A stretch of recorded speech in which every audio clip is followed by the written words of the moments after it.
Welcome back. Chapter 13. Friday, March 31st, 2017.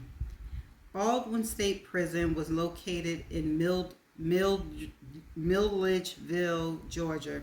Some of the worst offenders of Georgia's most grievous crimes ended up at Baldwin, a male-only prison. Over the years, Sydney had made her share of visits. She had gotten to know a few of the guards who joked about which convict she was going to set loose. It had been 6 months since her last journey to Georgia, and she wasn't sure why she chose this weekend to visit Baldwin. She blamed Luke Barrington, the voice that whispered from the dark corners of her mind, telling her that the girl of Sugar Beach was too difficult a project to pull off, also played a part. And like a 10-year-old running from the playground, Sydney ignored the thoughts that she was seeking condolence, Sydney ignored the thought that she was seeking condolence on this trip to Baldwin. It was too pitiful to consider, so she pretended it wasn't true. She went through the now habitual routine of signing forms, showing ID, walking through metal detectors, standing crucifix-like while a guard ran a wind up and down her body, and allowing a polite female guard to pat her down and check for drugs and weapons. After 30 minutes, she was allowed to sit in a waiting room with a half dozen other visitors. Leslie Martin, her co-producer, had sent video footage she was hoping to include in the pilot, and Sydney spent her time watching the clips on her phone and making notes. Eventually, a staff member slid the glass partition open. "Sydney Ryan?" Sydney looked up from her phone and raised her hand. "You're up, darling," the woman said. Sydney walked to the door next to the glass partition and pulled it open after the woman buzzed it unlocked. "No camera crew?" the woman asked. Sydney smiled. "Not today."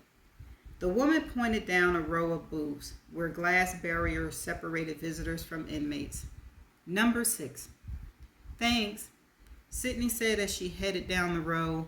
She was always careful to pay no attention to the other visitors sharing their intimate time with those that were locked away. She kept her eyes down and stared at her feet until she was seated in her booth. Only then did she look up at the glass dividers. Sometimes he was seated there waiting. Other times he appeared from a side door as a guard walked him to the booth. Today she waited nearly 5 minutes for him to materialize. The orange suit he wore looked far too big. His skinny, pale arms leaked from the sleeves like wiltering vines. He offered a subtle smile as he sat down. She knew inmates learned only that they had a visitor, not the identity.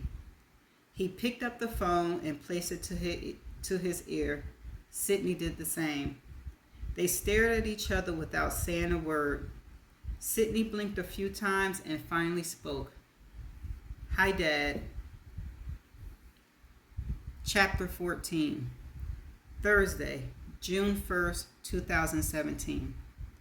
On the first Thursday in June, as temperatures in Manhattan began to surge and humidity hung heavy in the air, the hospital room was cool. Too cool, in fact, for the nurses, but kept the frigid temperature by the room's sole resident for simple 2 reasons. One, he despised being hot, and his body overheated in a flash. Always had since the age of 15. And considering he wasn't able to bathe himself yet, the last thing he needed was to wallow in sweaty sheets and a foul-smelling t-shirt. And 2, he knew the thermostat set at 61 degrees pissed the nurses off. And well, to hell with them. The blinds were closed, and the last he remembered was the final remnants of the summer evening spilling through the box edges of the window. Physical therapy wiped him out by 7 o'clock each evening, causing him to doze the night away, only to wake alert and restless at 3 each morning. This was something else that angered the nurse, since he pressed the call button as soon as he woke to ask for assistance to the bathroom. He didn't piss in bed, he told the nurse more than once, and the other act was completely out of the question. They didn't like his defiance, his contempt, or his general, okay, that's a word, attitude, and the nurse had let him know it. I'll add you to the long list of folks in my life who feel the same way, he had told the head nurse who staged an intervention type sit down with him 2 days after his arrival. I'll even do it today if you just help me to the John. What pissed him off most about being in this place was that he had no control over his environment. Helplessness had never been part of his character. He simply didn't buy into the premise. He had lived his life by taking control of situations, and lying in this hospital bed had stolen not just his dignity, but his authority as well. To ram this reality home, the nurse played the game of making him wait for half an hour before they appear each morning. He was sure most chumps in this place soiled themselves during the wait or filled the clear plastic container that stood on the breakfast table and then lingered like cattle for their keeper to come and congratulate them on such a fine accomplishment before dumping their waste in the toilet. But he was new to this place, having just been delivered after surgery a little more than a week before, and the nurses hadn't quite figured out that he wasn't like most chumps. Once he recognized the purpose of the waiting game, which he took as a nonverbal way for the nurses to explain to him how things worked, he turned the pre-dawn hours into a real treat for everyone yesterday when he purposefully capsized the breakfast table in his attempt to make his own way to the toilet. The chaos sent nurses sprinting into his room to find him sitting on the edge of the bed. Little help would be nice, he had said. They were not amused. That was yesterday morning, and the witches had adapted their strategy this morning. He noticed now, as he opened his eyes in the darkened room, that they'd moved the breakfast table to the other side of the room, and while he slept, the plastic receptacle had been tucked between his good hip and the side rail of the bed. They may as well have attached a sticky note, "Up yours." He almost appreciated their tactics. The glowing windows were dark now, the first clue that he'd been asleep for at least a few hours. The next was the pressure in his bladder. When his eyes adjusted to the dark, the wall clock told him it was just past 3 a.m. He pressed the call button and waited. He took a deep breath, adjusted in the bed to take the stress off his bladder, and considered that he might have no choice this morning but to use the plastic receptacle. He watched the clock tick along until the minute hand crept past the 9. He knew that's what they wanted, to walk into his room and discover that they had broken him. A broken man he was. There was little doubt of that. But beaten? Not a chance. He didn't piss in bed, simple as that. The IV and port came out first with a surge of pain up his arm. The tubes in his nose next, and the sticky buttons on his chest after that. One of them, he couldn't tell which, since he ripped them all in such quick successions, created a hell of a racket with alarms beeping and blasting. The nurses were there in a blink. 2 of them bolted through the door. When they saw him alert and awake, they started their scolding. "What are you doing, Mr. Morelli?" "I'm not playing your game," he told them. "I pressed that button 40 minutes ago."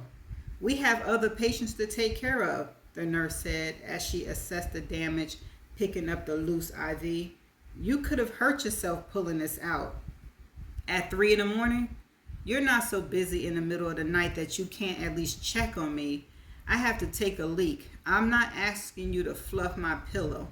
If I can make it to the bathroom on my own, trust me, I'd do it." "There's a urinal right here," the nurse said, holding up the plastic container. "And I told you, I'm not using that. It'll take 5 minutes out of your shift to help me to the John. Have some goddamn compassion. The nurse pulled the wheelchair over while the other grabbed him under the armpit. It's such a joy to have you here, Mr. Morelli. He grunted as they lowered him into the chair. The pleasure's all mine, he said. The following evening, Friday, was the start of the weekend staff. Although he hadn't seen any of them yet, he knew they had arrived for the 7 p.m. to 11 a.m. shift. He would never admit it, but the regulars were making his life miserable. He hoped for a better crew this weekend, even made a quick vow to be more tolerable. His hip was on fire from physical therapy, and the pain was preventing him from dozing off to sleep like he normally did at this time of evening to escape the pain. He pressed the call button and was surprised when a nurse appeared a minute later. What do you need, Mr. Morelli? Gus opened his eyes. Oh, I didn't expect you so soon. I'm Riki. I'll be your nurse tonight. And again on Sunday. What's up? My legs hurt from therapy. She checked the log next to his bed. Where's the pain? 1 to 10. 8. Your last morphine was 6 hours ago. I'll give you another dose. Your doctor approved it every 4 to 6 for the first week's post-op. Thank you. Riki returned a minute later, pushing a tray draped with white sterile paper. A syringe and vial rested on top. She peeled open the syringe and speared the needle through the top of the vial, drawing out the morphine. As she adjusted the port on his arm, he twitched lightly at the pain. Oh, sorry, sweetie, Riki said, looking at Gus' arm. You're all bruised. What have they been doing to you? Beating you up? Off to such a good start. Gus felt it unnecessary to explain that his tantrum the previous morning was the cause of his purple arm. Nah, he said. I had a new girl. She did the best she could. Riki shook her head as she examined the port. I'll take care of you. Never great with needles, he looked up at the television screen to keep his eyes occupied. He saw a woman's face filming the screen. See, Riki said, you didn't feel a thing. A direct avenue into his blood supply, the morphine had an immediate effect. Though he stared straight at the television, Gus struggled to hear as the morphine pulled him away. Riki drew the needle from the port and dropped it back onto the cart. She looked up at the television as she peeled off her latex glove. Oh, I'm excited to watch this. It's about that girl who killed her boyfriend in St. Lucia's. Remember that? Gus blinked his eyes. He heard the nurse's voice, but her words didn't fully register. The nurse finished cleaning up, keeping her gaze on the television. When she looked back at Gus, his eyes were in a stoic haze, unblinking as he stared straight ahead. She was convicted years ago, Riki said, pointing at the television. Now she says she's innocent. The documentary is supposed to be good, supposed to show that maybe she didn't do it. At least that's what a few of the spoiler websites are saying.